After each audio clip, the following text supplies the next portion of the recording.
I want you to imagine this. You step off a plane in a country you believe is the safest place in the world. You're holding a student visa, a work permit, or an artist invitation. You came here for opportunity, freedom, maybe even a second chance at life. But within hours, sometimes minutes, your phone buzzes. A single email, a notice of visa cancellation. No warning, no hearing, no explanation. Just one sentence. Your authorization to remain in the United States has been revoked. And suddenly, you are an undocumented immigrant in the world's most powerful nation for simply attending a protest, posting a tweet, criticizing a government, or sharing a meme. Tonight, we expose the growing controversy behind how free speech, online expression, and political activism are being monitored, weaponized, and used to revoke visas of students, journalists, refugees, and visitors across the United States.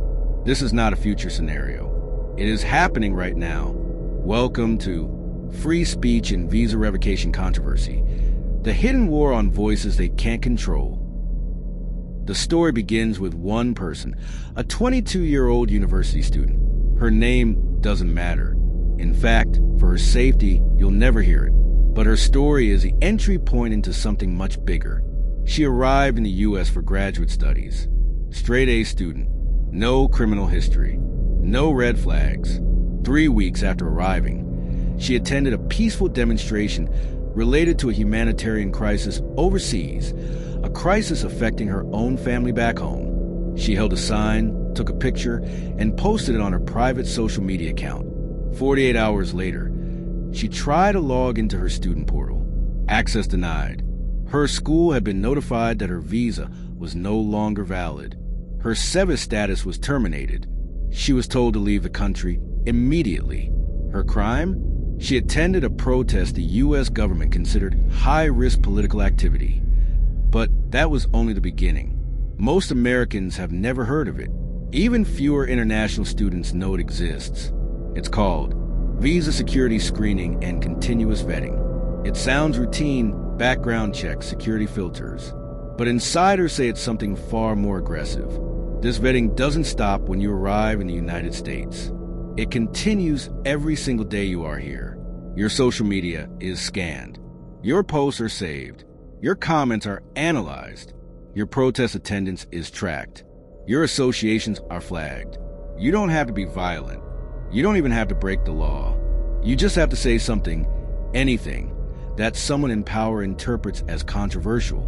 And once your name enters the system, you may never know what triggered it, but the consequences are immediate, irreversible, and silent. After 2019, the U.S. began requiring nearly all foreign visitors to submit their social media handles before receiving a visa.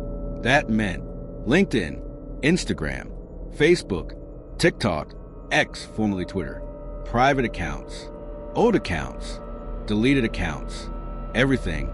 Millions of people complied, believing it was just another routine security question. But what they didn't know was that these accounts would be added to databases that run 24/7 automated scans for keywords, political content, and associations.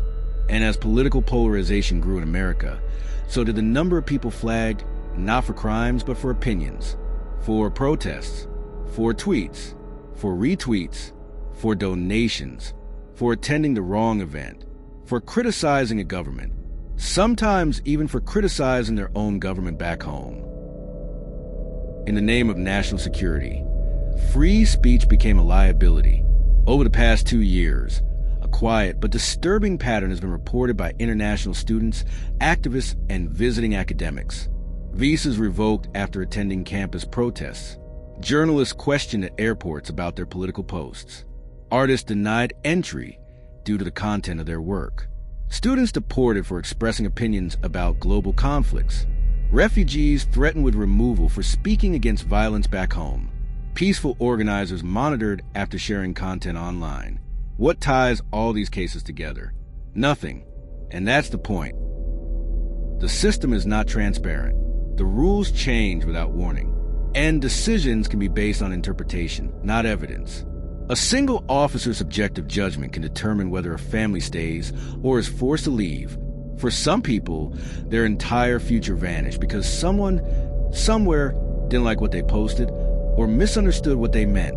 The turning point came when a young journalist from Eastern Europe, invited to cover a cultural event in New York, landed at JFK Airport. She was detained for 9 hours. Agents questioned her about every political post she had ever made, especially comments criticizing corruption in her home country and supporting democracy protests. Even though the U.S. itself officially supported those protests, she was told, "You have engaged in political activity that may be destabilizing." Her visa was revoked on the spot. She was put on the next plane back home. Her story spread quietly among press freedom organizations, but it never made national headlines because she was not American and therefore not considered newsworthy. But behind closed doors, something shifted. Civil liberties groups realized this was not an isolated incident. It wasn't an accident. It wasn't a mistake. It was a pattern, a deliberate one, and they discovered why. A leaked internal memo revealed something chilling. Federal agencies were now using social media monitoring tools not only to detect threats, but also to look for anti-government sentiment, political extremism, and public disorder indicators. But those categories were vague. Too vague. In practice, the system caught political critics, peace activists, human rights organizers, journalists, whistleblowers, minority activists, student protesters, people who were never violent, never dangerous, never criminals, people whose only crime was caring about injustice, caring about their home countries, caring about democracy, caring about human rights. And suddenly, free speech, the foundation of American democracy, became the very reason people were being forced out of the country. For those still living in the U.S. on visas, the message was clear: stay silent or risk everything. Students stopped speaking in class. Activists deleted years of online posts. Refugees avoided political conversations. Community organizers discouraged marches. Immigrant families warned their children not to post anything too strong, because one mistake, one tweet, one photo at the wrong rally could be the end. People described it as living in America, but with someone's hand permanently on your throat. Free speech was becoming a privilege, not a right, and only citizens had full access to it. Everyone else lived in the shadows. Here's the uncomfortable reality. America is still the land of freedom, for some, but for millions of international visitors, students, workers, and refugees, freedom now has conditions. You may live here, study here, work here, contribute here, but you cannot speak freely here. Not if your speech touches politics, not if it challenges power, not if it threatens narratives, not if it makes someone uncomfortable, not if it raises questions they don't want answered. The free speech and visa revocation controversy is not just about immigration. It is about control. It is about fear. It is about silencing. It is about whose voices are allowed and whose voices are erased before they can ever be heard. This is the new reality, and it's only the beginning. When a visa is revoked in the United States, the process is rarely transparent. On paper, it sounds clean and orderly. The Department of State issues visas. The Department of Homeland Security enforces. Universities report compliance. Local law enforcement gets involved only when necessary. But in reality, none of these pieces operate in the smooth, logical chain we were taught to imagine. Instead, it's a maze with no map. We often say, the United States created the world's most powerful immigration system and then forgot to write a user manual. For students, activists, or anyone speaking publicly, this maze becomes a pressure chamber. Online arguments, campus protests, heated speeches, viral moments. None of these seem like immigration issues until suddenly they are. And when the government decides to intervene, people discover something frightening. Your visa is not a shield. It is a permission slip, and permission can be withdrawn. In this controversy, one student's speech, a fiery but peaceful critique of U.S. foreign policy, became the catalyst. But she didn't know that screenshots of her comments were already circulating among political groups, both online and off. Some saw her as brave. Others saw her as threatening. In a polarized era, the difference between those labels can decide your fate. Then came the email. A cold, bureaucratic email that changed everything. Your visa status has been reviewed and is no longer valid. No explanation, no warning, no right to respond. Just gone, like a switch flipped in a dark room. Her university tried to intervene, but even they didn't understand the rules. Administrators filed inquiries. The international office tried escalating the case. Professors wrote letters. None of it mattered, because in the U.S. system, when it comes to visas, universities are not protectors. They are record keepers, passive observers. And the government? They are under no obligation to explain anything. In the last decade, more than 40,000 visas have been revoked on grounds related to security concerns, many of which turned out to be nothing more than misunderstood speech, social media posts, or associations with controversial groups. Sometimes the accusations were justified. Sometimes the accusations were fabricated. But the outcome is the same. Suspicion is enough. Not evidence. Not verification. Suspicion. And suspicion alone can uproot a life. Americans are taught that free speech is absolute, a birthright, a constitutional guarantee. But for non-citizens, free speech operates under a different rule. You may speak, but what you say can be used to remove you. It's an uncomfortable truth. In the U.S., free speech is only truly free for citizens. Everyone else is protected conditionally. On the night her visa was revoked, she received a call, a private number, a calm voice, and questions that felt rehearsed. Where do you spend your time? Who do you associate with? Have you attended protests? Have you made statements that could be interpreted as anti-government? Are you politically active in ways that might raise concerns? There was no shouting, no accusations, just quiet pressure, the kind that forces you to choose every word carefully. The next morning, she booked a one-way ticket out of the country. Her story spread quickly, not because it was unique, but because it wasn't. Students whispered about it in dorm rooms. Refugees debated it in group chats. Activists mentioned it in live streams with a warning edge in their voices. This could happen to any of us. The controversy became a symbol, a reminder that in the age of political polarization, surveillance, and algorithmic scrutiny, a single post can unravel your entire life. The government denied that her political speech influenced the decision, but leaked internal notes from similar cases told a different story. Students flagged for attending protests. Artists flagged for anti-American tones. Journalists flagged for criticizing foreign policy. Refugees flagged for liking a controversial article online. We found this pattern in hundreds of visa revocations. Nobody wants to say it openly, but it's obvious. We're watching a soft form of censorship, one with consequences far more severe than a social media ban. Today, she lives in a quiet apartment in another country, still pursuing her studies, still afraid to appear on camera, still afraid that speaking publicly could make things worse. A life rewired by fear. But she also said something I can't forget. I thought I understood the cost of speaking out. I didn't know the cost was everything. There's a phrase buried deep in visa law, a phrase so vague, so open to interpretation, that it can justify almost anything. Activities contrary to the interests of the United States. It doesn't define what those activities are. It doesn't list behaviors. It doesn't require evidence. It simply hands discretion, unchecked, unchallenged discretion, to the people behind the desk. And in the modern era, national security has become more than a concept. It has become a language, a political shield, a tool. National security is elastic. It stretches as far as the moment requires. That's the danger. The public hears the phrase and automatically trusts the decision. But internally, it's often just a gut feeling.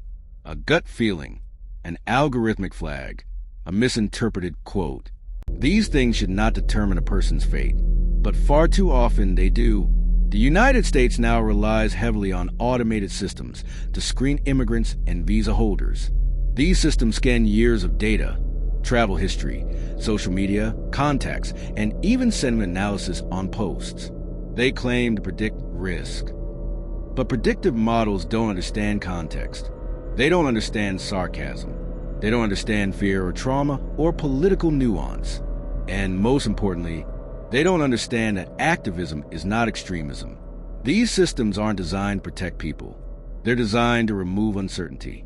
And when you remove uncertainty by removing people, the system looks efficient, but it is anything but just.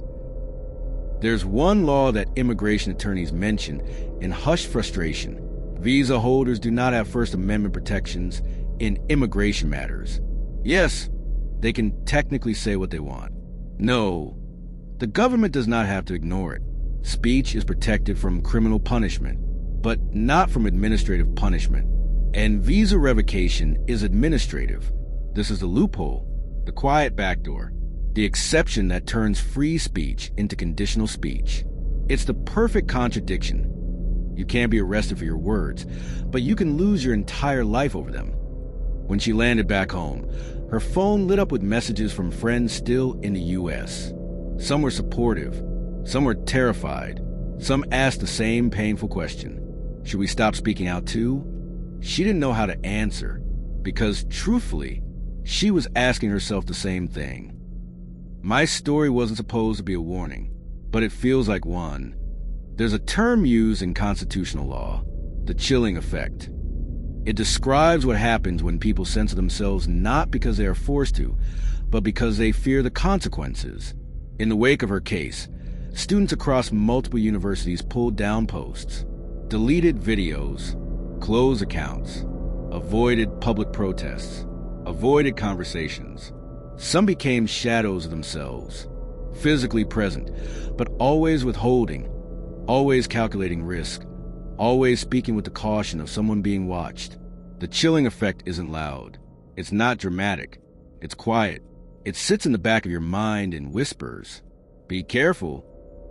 America celebrates itself as the land of free speech, the birthplace of dissent, the theater of protest. But in the shadows of its immigration system lies another reality. Speech is tolerated until it isn't. Criticism is allowed until someone feels uncomfortable. Freedom is celebrated until it conflicts with foreign policy or political optics. And when that line is crossed, intentionally or unintentionally, the punishment is not a debate, not a conversation, not even a legal case. It is erasure, administrative disappearance, a voice silenced by paperwork. Months later, she still doesn't know who made the final decision. Was it an officer reviewing her file?